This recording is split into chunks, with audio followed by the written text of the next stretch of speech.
ನಿಮಗೂ ನಮಗೆ ಗೊತ್ತಿದ್ದ ವಿಷಯನ ನಾವು ಹೇಳ್ಬೋದು. ಇವತ್ತಿಲ್ಲ ನಾವು ಭಾಳ ಅಭಿವೃದ್ಧಿ ಆಗಿದ್ದೀವಿ, 3ನೇವ್ರು ಬಂದಿದ್ದೀವಿ, 4ನೇವ್ರು ಬಂದಿದ್ದೀವಿ, ಹಾಗೆ ಹೀಗೆ ನಾವು ಹೇಳ್ಕೋಬೋದು. ಆದರೆ ಇಲ್ಲಿಯ ಈಗಾಗಲೇ ನಿಮಗೆ ಗೊತ್ತಿರುವಂಗೆ 205 ಲಕ್ಷ ಕೋಟಿ ರೂಪಾಯಿ ನಮ್ಮ ಮೇಲೆ ಸಾಲದ ಅಂತೇಳಿ IMF ಸ್ವತಃ ಒಪ್ಕೊಂಡದ. ಇದರಲ್ಲಿ ಎರಡು ಮಾತಿಲ್ಲ.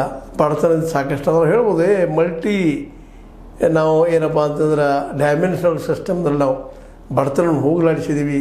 25 ಕೋಟಿ ಜನ ಬಡವ್ರನ್ನ ನಾವು ತೆಗೆದು ಹಾಕಿಬಿಟ್ಟಿದ್ದೀವಿ. ಅಷ್ಟೆಲ್ಲ ನಾವು ಶ್ರಮಿಕ ತಂದೀವಿ ಅಂತ ಮಾತಾಡ್ಬೋದು.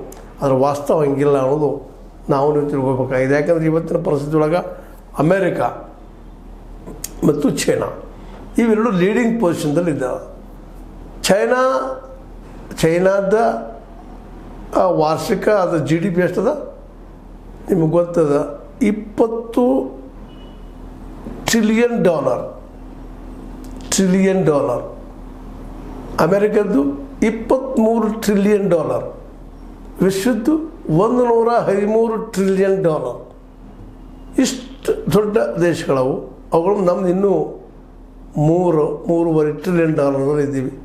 4 ಟ್ರಿಲಿಯನ್ ಇನ್ನೂ ಮುಟ್ಟಿಲ್ಲ ಅಂತ ಹೇಳ್ತಾ ಇದ್ದಾರೆ. ಆದರೆ ಗೌರ್ಮೆಂಟ್ ಹೇಳ್ತದೆ 4 ಆಗಿದೆ, ಇನ್ನು 5ಕ್ಕೆ ಬರ್ತಾ ಇದ್ದೀವಿ ಅಂತೇಳಿ. ಇರಲಿ, ಅದೇನು ಇಲ್ಲೇ ಚರ್ಚೆ. ಅದಕ್ಕಿಂತ ಇಂಪಾರ್ಟೆಂಟ್ ಅಂದ್ರೆ ಈಗ ಆ ಒಂದು ಬಲಿಷ್ಠ ಚೈನಾ ಮತ್ತು ಚೈನಾದ ಎಕ್ಸ್ಪೋರ್ಟ್ ಅಮೇರಿಕಂತೂ ಹೆಚ್ಚದ. ಇದು ನಾವು ಗಮನಿಸ್ಬೇಕಾಗಿದ್ದು. ಮತ್ತು ನಾವು ಹೆಚ್ಚಿಗೆ ಇಂಪೋರ್ಟ್ ಚೈನಾದಿಂದ ಮಾಡಿಸ್ಕೊಳ್ತೀವಿ. ಯಾಕಂದ್ರೆ ಮ್ಯಾನುಫ್ಯಾಕ್ಚರಿಂಗ್ದೊಳಗೆ ಅವರು ಅಮೇರಿಕೆಯನ್ನು ಮೀರಿಸಿದ್ದಾರೆ ಇವತ್ತು. ಇದು ಸಹಿತ ನಮಗೆ ಗೊತ್ತಿರಲೇಬೇಕು, ಗೊತ್ತದ.